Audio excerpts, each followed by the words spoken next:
ce journal, visite de 4 membres du gouvernement dans la 4e région du Mali. Au cours de cette visite, il a été question des difficultés de la structure qui compte 65 médecins, dont 50 spécialistes, à savoir que l'hôpital régional de Ségou accueille aussi des blessés des conflits à travers de la région.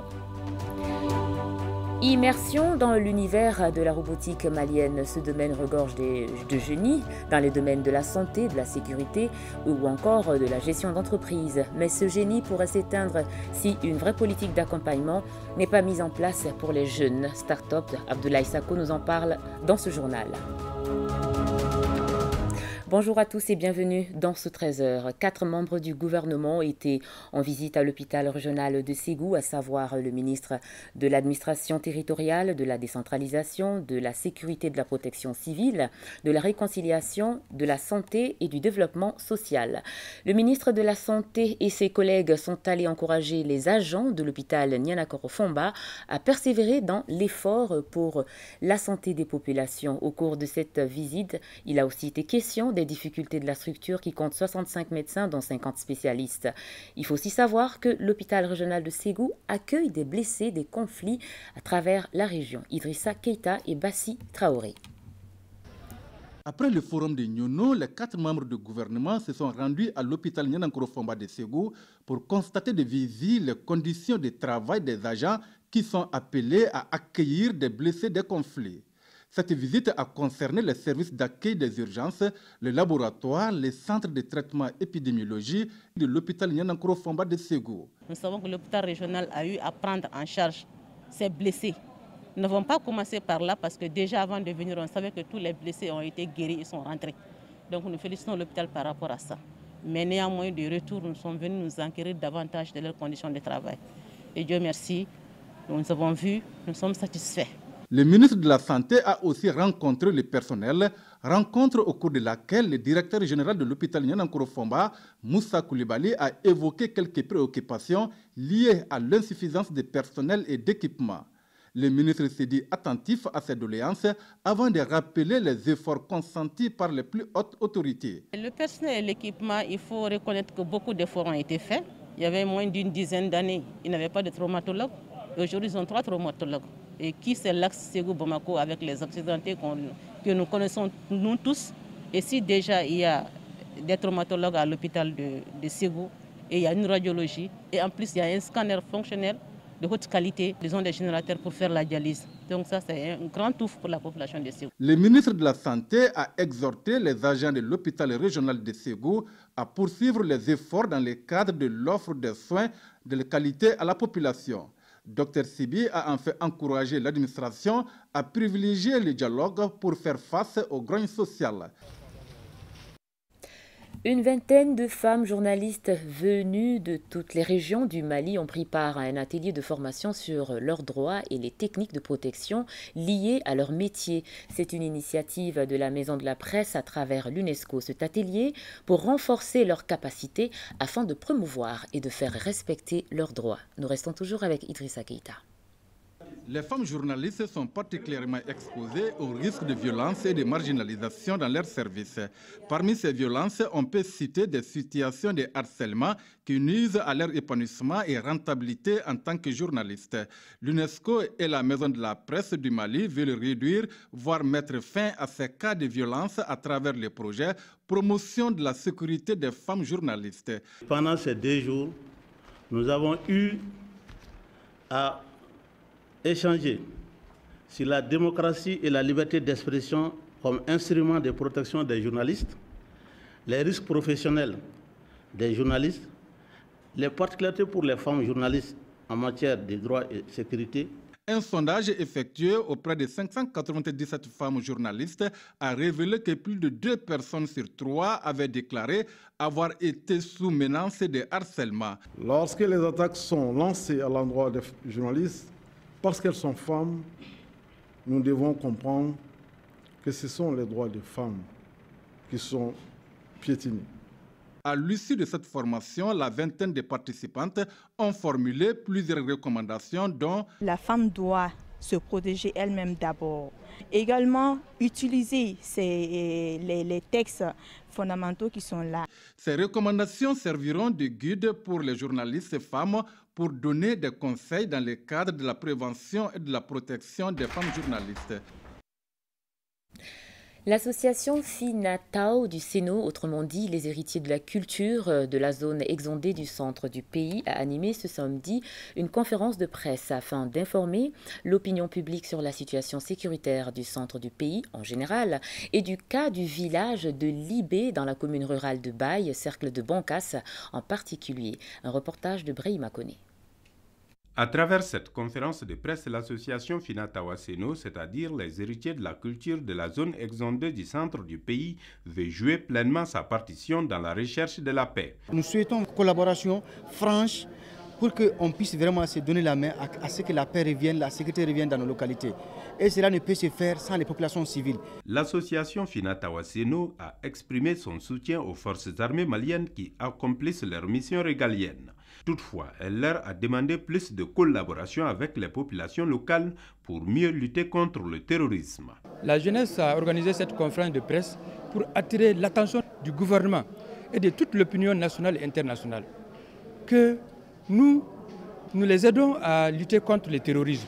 Nous voulons donner la bonne information pour faire la distinction entre les populations civiles qui cherchent seulement à vivre et les terroristes. Quand il s'agit de la lutte contre le terrorisme, Finatawa Séno et tous ses membres sont prêts à accompagner l'armée. Au dire des initiateurs de cette conférence de presse, les perspectives d'une bonne collaboration visant à mieux distinguer et traquer les terroristes sont prometteuses. La Confédération syndicale des travailleurs du Mali, CSTM, dénonce le prélèvement de l'AMO et l'INPS sur le salaire des travailleurs de certaines entreprises. C'était lors d'une conférence de presse ce samedi à Bamako, initiée par la Confédération sur la couverture d'assurance maladie obligatoire AMO. Kassim Diallo.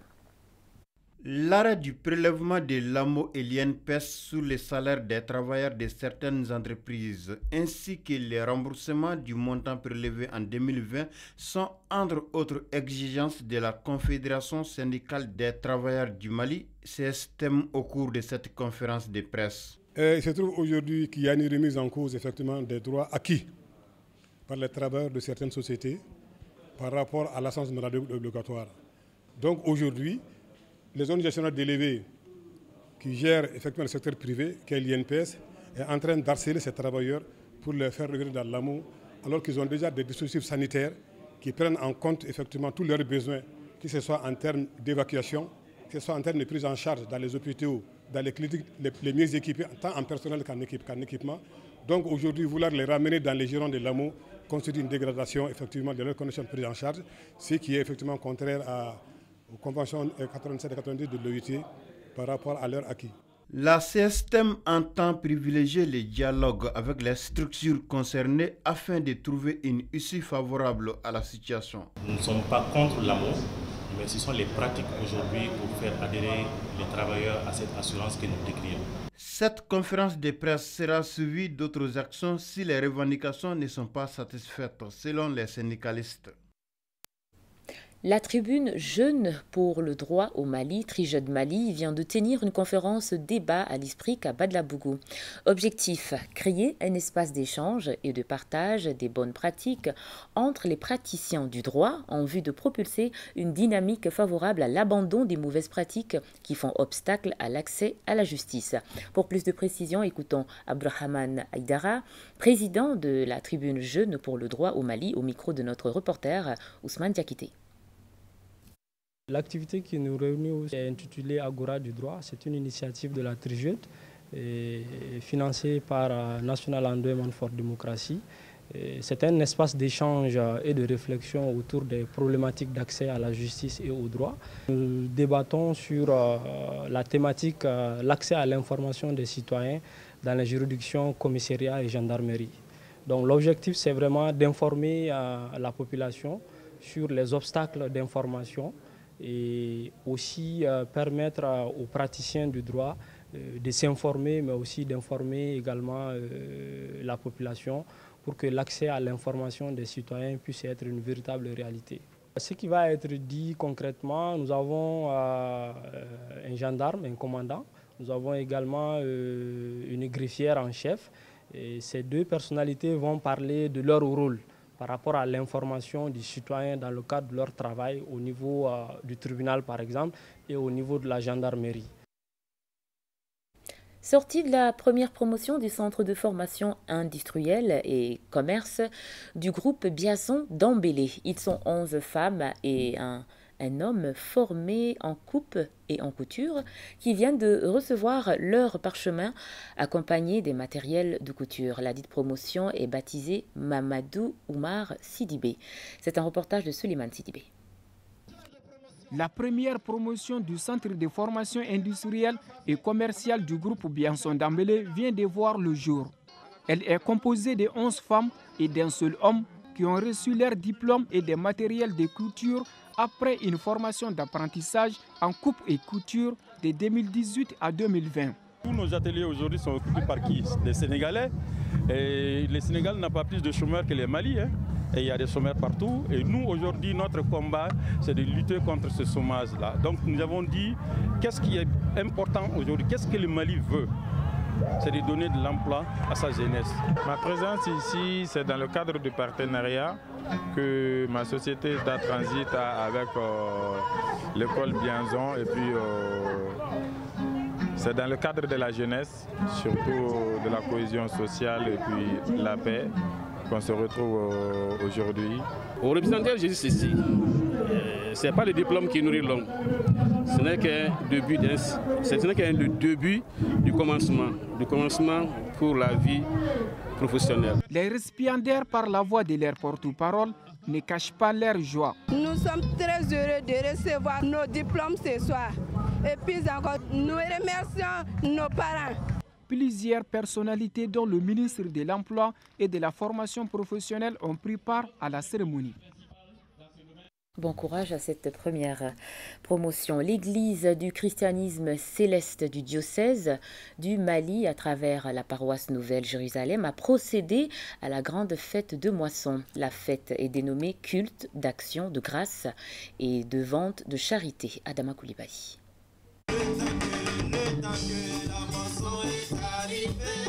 Chant de prière par la chorale de l'église, prière de rémission de péchés, remerciements au bon Dieu, quête et dons volontaires, vente de charité sont des temps forts de cet événement qui est à sa deuxième édition. Moisson parce que ce que nous avons, Dieu nous a donné dans nos travaux, dans nos activités, constitue ce que nous avons semé. Et le fruit, c'est la moisson. Nous revenons dans la maison de Dieu pour lui dire merci de ce qu'il nous a bénis, de ce qui nous a nourris, de ce qu'il a pourvu à nos besoins. Voilà pourquoi nous appelons la moisson. Le guide de la paroisse ajoute que la recherche de Dieu est une voie commune pour tout le monde. Vous savez, c'est la fête de Dieu, il n'y a pas de nationalité en fait. La fête de Dieu concerne toute l'humanité et toute congrégation réunie. Dieu est au-delà des religions, Dieu est au-delà des congrégations. Dieu est un, Dieu traite avec l'humanité. Donc, quelle que soit la dénomination que nous avons pour notre Église, et le Dieu recommande à ce que nous choisissions des moments de partage avec toutes les autres congrégations. La fête est célébrée dans l'entente entre les communautés togolaises, béninoises, ivoiriennes et nigérianes, pour le vivre ensemble dans la paix et la communion. À présent, nous allons en troisième région. Le budget primitif 2021 de la collectivité de Cercle de Sikasso se chiffre à un peu plus de 5 milliards à 78 millions de francs CFA. L'information a été rendue publique ce jeudi au cours d'un débat public qui a regroupé l'ensemble des acteurs au développement du Cercle. Avec ce budget, le Conseil prévoit des projets comme la construction d'un nouveau siège, la dotation des CCRF de Sikasso, Nienan et Kignan en morgue. Compte rendu, Moussekoro Sérémé. Il s'agit, au cours de ce débat public, de présenter aux élus des villages, fractions et quartiers, services techniques de l'État et partenaires au développement du Cercle de Sikasso, le bilan du compte administratif 2019 du Conseil de Cercle et définir les grandes orientations de son budget primitif 2021. Une collectivité qui décline entre autres ses activités autour de l'éducation, l'agriculture, la santé et le développement social. Le budget, c'est des prévisions. Pour 2021, le Conseil des cercles prévoit 5 milliards 78 150 128 francs CFA. en fonctionnement et en investissement. Aujourd'hui, avec le transfert des compétences, le transfert des ressources, l'éducation relève du conseil des cercles et la santé aussi. Donc en fonctionnement, nous sommes jusqu'à 68 ou 70%. Et le reste, 100 et quelques millions, c'est pour l'investissement qui ne couvre que 11% à peu près.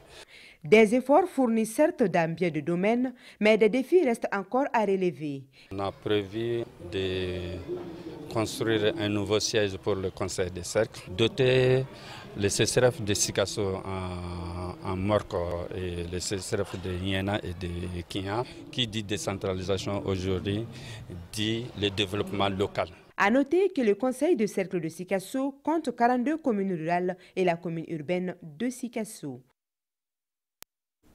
109% et 103%, c'est les taux de couverture vaccinale des campagnes de vaccination de la lutte contre la poliomyélite, première et deuxième passage à Gao. Ces résultats ont été salués au cours de la restitution qui a regroupé des responsables des 4 districts sanitaires de la région. De Gao, le reportage de Mahamadi Aliou Bari. Ces campagnes pour l'éradication de la poliomyélite en République du Mali, qui s'est déroulée du 27 au 30 septembre dernier et du 23 au 26 octobre, ont concerné les enfants de 0 à 5 ans. À Gao, l'objectif était de vacciner 192 551 enfants dans les 4 districts sanitaires de la région. Au terme de la campagne, c'est un total de 181 800 enfants qui ont reçu la dose de vaccin, soit un taux de couverture vaccinale de 109% au premier passage et 103% au deuxième passage. J'ai tiré un bon enseignement. C'est-à-dire que nous avons atteint les objectifs de la campagne qui nous avait été assignée. Et c'est le lieu aussi de remercier l'ensemble des partenaires, notamment l'OMS, l'UNICEF. Globalement, ce que je retiens, les activités se sont très bien déroulées. Je voudrais féliciter et encourager tous les intervenants et les acteurs qui ont produit ces résultats lors du premier passage et du deuxième passage. Les couvertures vaccinales administratives sont largement satisfaisantes. Malgré ces progrès réalisés, les campagnes ont enregistré des difficultés qui sont entre autres le retard dans l'acquisition des intrants, l'absence de financement de formation et l'insuffisance d'équipes et de moyens logistiques. Pour ces campagnes de vaccination contre la poliomyélite, l'État du Mali et ses partenaires, l'UNICEF et l'OMS, ont mobilisé la somme de plus de 46 401 890 francs CFA. À présent, nous allons parler de la robotique. Depuis quelques années, les jeunes Maliens, de par leurs ingéniosités, séduisent le monde entier. Des innovations perspectives dans les domaines de la santé, de la sécurité ou encore de la gestion d'entreprises, entre autres. Mais ce génie pourra s'éteindre si une vraie politique d'accompagnement n'est pas mise en place pour les jeunes start-up. Entrons ensemble dans l'univers de la robotique malienne avec Abdoulaye Sako.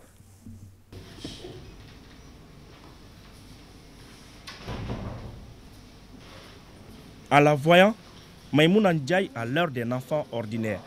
Du haut de ses 15 ans, cet élève de 10e année est un véritable génie. Son domaine de prédilection, la programmation des robots. Le robot obéit à mes ordres grâce à la programmation. Même si je lui demande de vous apporter un café, il le fera. Elle fait partie des 12 enfants de la planète qui changent leur communauté selon le magazine américain Washington Post. Je viens de programmer ce robot ce matin. Je l'ai programmé pour que lorsque il atteint un obstacle, il dévie la route pour ne pas cogner l'obstacle. Et en même temps, il compte le nombre de fois qu'il rencontre un obstacle en allumant la LED à la couleur rouge.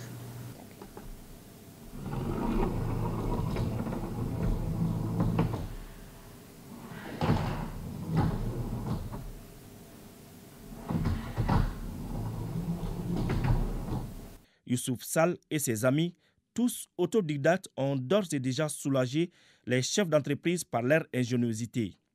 Ils proposent ainsi un dispositif de pointage biométrique des employés. Quand vous partez au bureau, vous émargez généralement sur une feuille de papier pour prouver l'heure à laquelle vous êtes venu et en partant, vous refaites la même opération. Avec ce boîtier, vous n'avez plus besoin d'émarger. Vous venez vous présenter seulement le doigt. Le boîtier enregistre l'heure à laquelle vous êtes arrivé au millimètre près. En repartant, vous répétez la même opération. La créativité malienne va loin, et même très loin, avec une prothèse de main made in Mali pour les personnes amputées du bras ou de l'avant-bras, comme celle proposée par Abdoulaye Diakité, ses spécialistes en robotique.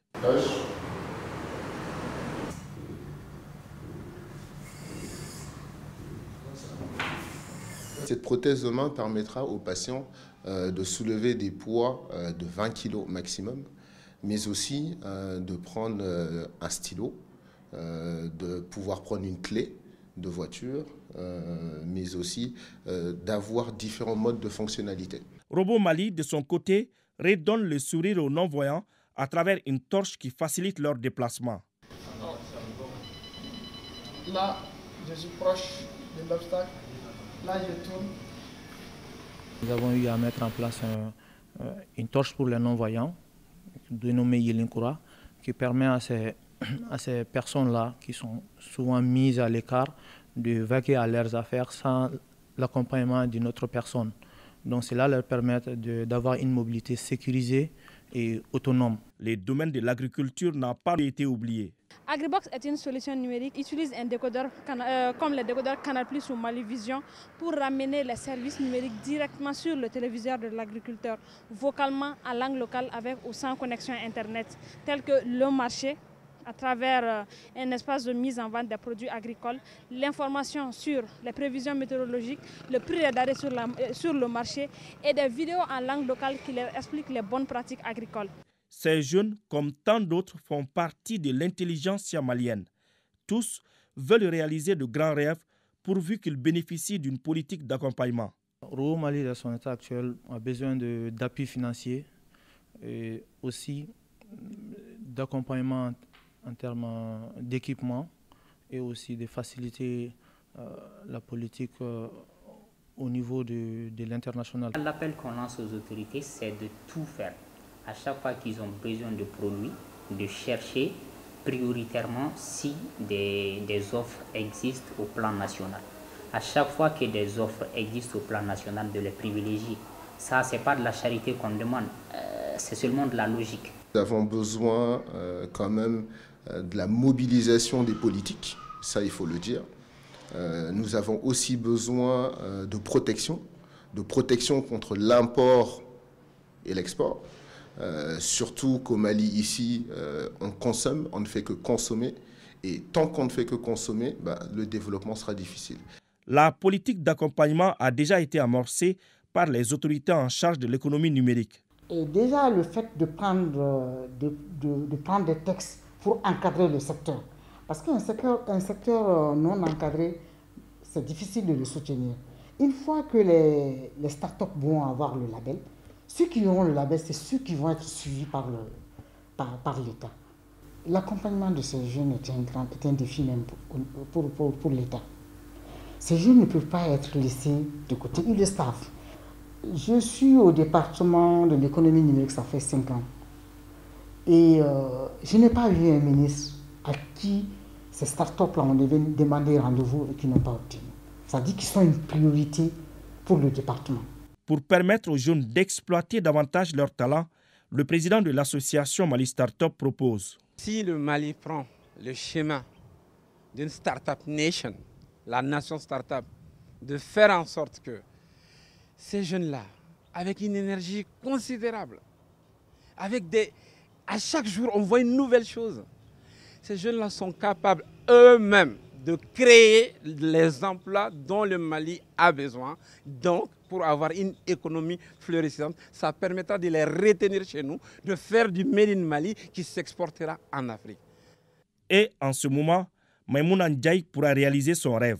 Si on me donne les moyens, j'aimerais pouvoir créer un robot qui pourra être utile aux humains pour les aider dans leurs tâches quotidiennes.